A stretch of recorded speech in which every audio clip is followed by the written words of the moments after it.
It's on a train, that's it, yeah. Look, where is the David Evans game at the moment? At the moment, it's sort of, it's there or thereabouts. It's not where I want it to be, but at the moment, it's sort of in between. There has been some stuff that I've been playing on the ADC at the moment, the vaults and everything, where I'm averaging 110, 111, 115. I think Monday I averaged 111 in the final.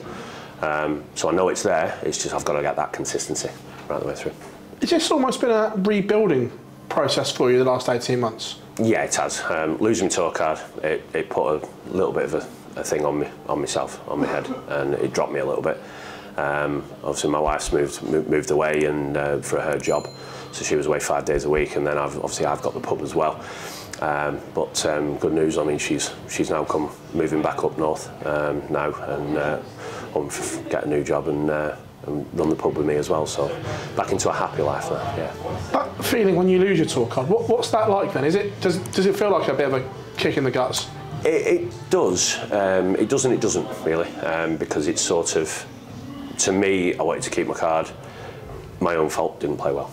And against these boys, you know, there's obviously Gezi and Luke and everyone here. Against these boys, you've got to be on your game, and if you're not, unfortunately, you're back down to square one. But then it just gives you that momentum to carry on and want to carry on. Look, we saw you 2019-20 playing some exceptional stuff. Can you put your finger on the moment where you started to feel the form go and you couldn't quite get it back? I couldn't put my finger on it per se. I would say it was sort of my own fault again, lack of practice, I'll be honest. But now I've come back, started practicing heavily now. Obviously with running the pub as well, I've got 6 dartboards in the pub now, so it's vaults every week there as well, so it's like just constant practice for me, which is, it is working, yeah. Can you get back to the David Evans that we saw before? Yeah, absolutely, yeah, without a shadow of a doubt.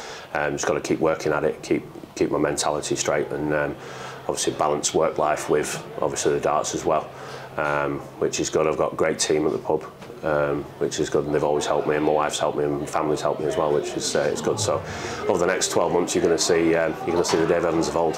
Absolutely. I'm guessing what you just said there. The plan is Q School in January. Is that the goal? Yeah, absolutely. Yeah, Q School January. Go out there. Obviously, last year that was sort of the decline of myself really, but now I'm sort of back to how I feel comfortable, if you know what I mean, and yeah, I'll be back in January and get that elusive card that everyone wants and get it back. Do you feel if you get it back, you're better equipped to keep it this time? Yeah, yeah, absolutely. Mentally, yeah, I am. Yeah, mentally. I've had a couple of offers from people helping me practice, and Joe Murn and Steve Bunting. You know, I play with them on Tuesday nights, and they've said they'll help me throughout all end. So yeah, hopefully get back practicing with Stephen and Joe and that lot, and get my game back to where it was. Look, away from that 128, the amateur game is in a very good place in the UK. Obviously yourself, you can play in WDF, ADC, Challenge Tour. Is this the best time not to have a card though, in one respect? It is, yeah, in a way. If you don't have a card, there are so many things you can do, like you've just mentioned, a number of things. Obviously Modus Super Series as well. I mean, that's absolutely fantastic, and I think obviously that me being on there as well has helped my game progress recently. I've been on there a few times, not made it past the semi-finals on finals night, but hopefully I get another chance and get past that semi-final line. But yeah, it is in a lot better place now if you're not in the 128. So many different things to do.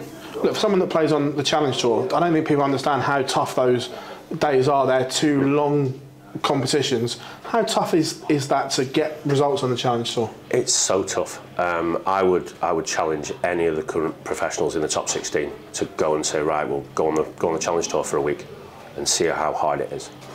They would have to literally just work their butts off, basically. They really would, because nobody's known on the Challenge Tour. There are quite a few that have come off the tour and they are on there. But you could run up against, you know, 16, 17-year-olds. I mean, there's a 16-year-old on Modus Super Series. I can't think of his name. Ryan Bentley, I think it's called something.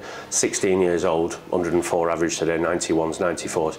Scary stuff, you know. And if they're on the Challenge Tour next year, God help us all, you know, because you don't know them, and they can take you out within a shadow of a doubt. But yeah, it is a lot harder than what it used to be. Do you still think it should be one event a day for the Challenge Tour? Yeah. absolutely. Yeah, doing 2 is it's just too tiring. I will be honest. You get in there 8, half 8 in the morning, and if you're in the latter stages of the competition in the second one, you're not leaving till 7, half 7 at night. 12 hours of playing darts and then doing it again the following day.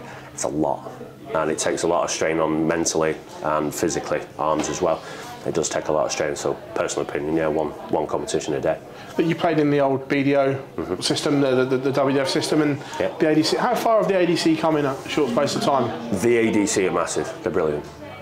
Personally, they've developed different things, and they're progressing with each one. I mean, obviously the vaults they've had, I think they're on vault 9 now, 9.0 now, and it just proves that these players that are playing the vaults, winning them, they're getting extra money for coming first, second, third, fourth in top 16, whatever it is, and then they're going to the qualifiers to get into Modus, which is good. You know, it's good practice for people to get in there. It's good for youngsters coming through as well. It has come on massively. Especially in the UK, have they taken over the amateur scene? I would say so, yeah. Yeah. I'll personally be honest, and I don't want to put any detrimental stuff on it. The WDF at the minute, yeah, they're carrying on doing what they're doing, but certain things I have heard that it's just certain competitions aren't good enough at the moment for what amateur darts needs to be. So I think the ADC is the way forward. It really is. Have the ADC learnt from the mistakes made the BDO made back in the day for their demise, and to a point the WDF then? I would presume so, yeah. I would think so. Yeah, they have learnt. There are still a few niggle bits that I would like to put my little sort of piece into, and if anyone from ADC is listening, then I've got a couple of ideas that might help. They might not take it on board, but if they'd like to give me a shout, I'll put my 2 pence in. Absolutely. How important was it for the ADC to have that end of season finale like they've got now? They've obviously got the tour finals in Middlesbrough and then the Global Championship. How important was that for their development? It's massive, because everyone wants to be sort of, getting to them latter stages. Like the PDC have got the World Championships, yeah, the WDF have got Lakeside, etc. But the ADC is, like I said, it is the way forward. And if people like that wanting to go for they've got something in their head, right, I want to progress, I want to do this, I want to do that, to get to these latter stages of the finals, Global Championships, regional championships, things like that, to progress their game. So yeah, it is the biggest way forward with them, absolutely. Yeah. Before we let you go, from now till January, what does your career path look like? It's constant practice, get practice on. Obviously, I've still got the pub, constantly running events from the pub as well. But yeah, constant practice, get on there and get ready for Q School in January. Dave, pleasure as always, mate.